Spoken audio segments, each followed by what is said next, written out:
L'histoire commence lorsqu'un premier Kaiju intergalactique envahit la Terre. Malheureusement, ce n'était que le début car un flot incessant de Kaiju apparut bientôt pour anéantir l'humanité.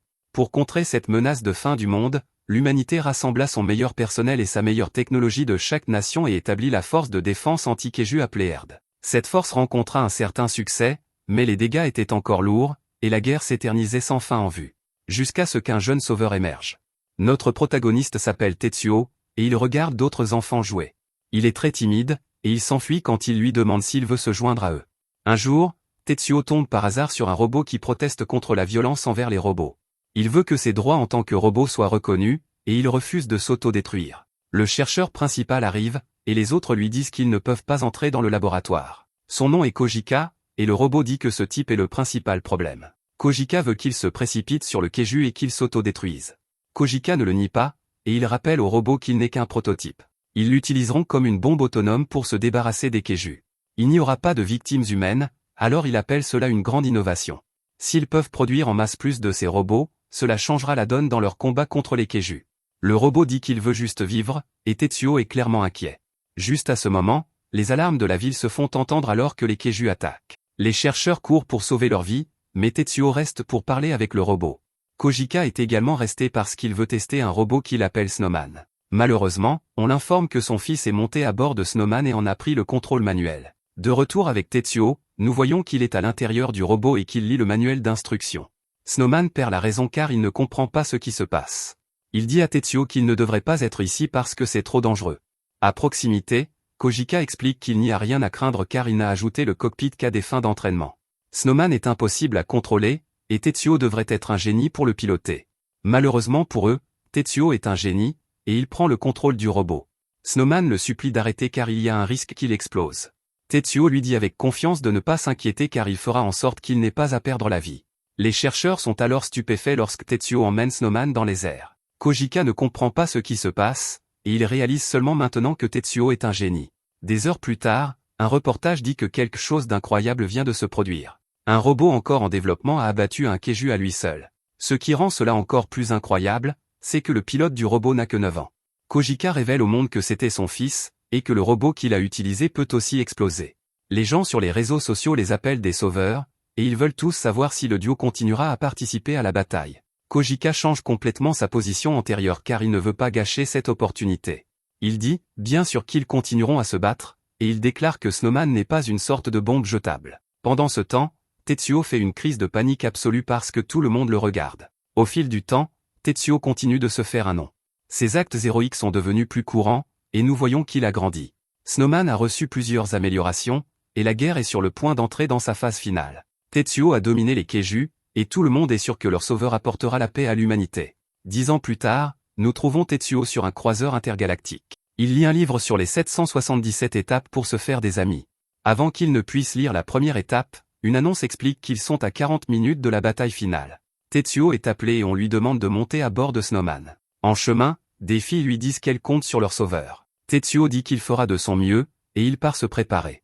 Il se lance dans l'espace, et il dit à Snowman qu'il l'appelle désormais Yukio, pour le laisser monter à bord. Yukio est vraiment déçu car il voit que Tetsuo a encore une fois fui l'interaction humaine. Tetsuo aimerait être resté calme en parlant aux filles, et il n'arrive pas à croire qu'il est un tel loser. Il n'a toujours pas appris à parler aux gens parce qu'il a passé toutes ces années de formation à combattre des Kaiju.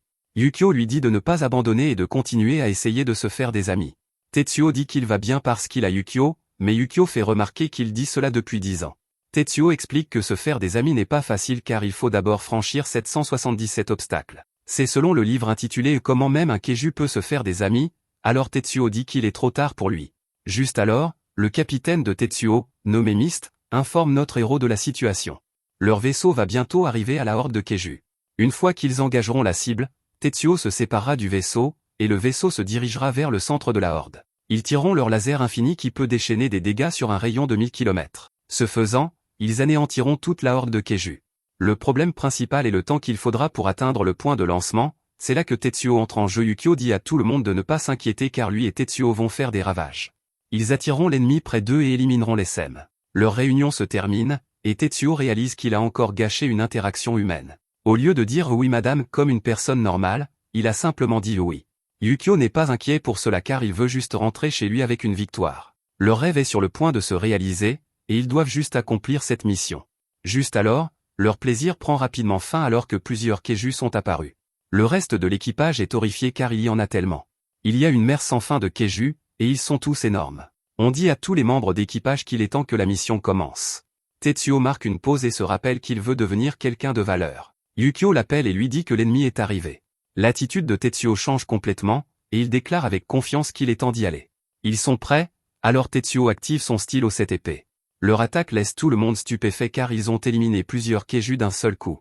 Mist rappelle à tous que Tetsuo est leur sauveur, et elle est sûre qu'ils vont gagner.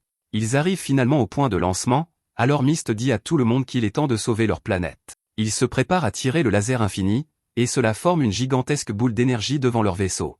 Mist ordonne de tirer, mais tout le monde est choqué lorsque leur attaque disparaît simplement. Malheureusement, on annonce à Mist que leur système laser vient de planter, et que le laser infini ne peut pas être tiré. Mist ne comprend même pas ce que cela signifie car cela n'est jamais arrivé auparavant. Elle se calme et déclare qu'ils doivent passer au plan B. Ils résisteront à l'attaque des Kaiju et rappelleront Tetsuo et Yukio. Malheureusement, cela n'arrive pas car le vaisseau commence à s'arrêter. Tout le système d'attaque et les générateurs de boucliers ne répondent plus. Les choses prennent une tournure très sombre car les défenses du vaisseau ont été complètement anéanties. Mist ne peut que regarder avec terreur alors que les Kaiju s'écrasent sur le vaisseau. L'équipage est traîné dans l'espace, et Mist crie alors que sa vie prend fin. Tout cela se passe en un éclair, et Tetsuo est stupéfait alors que le vaisseau explose.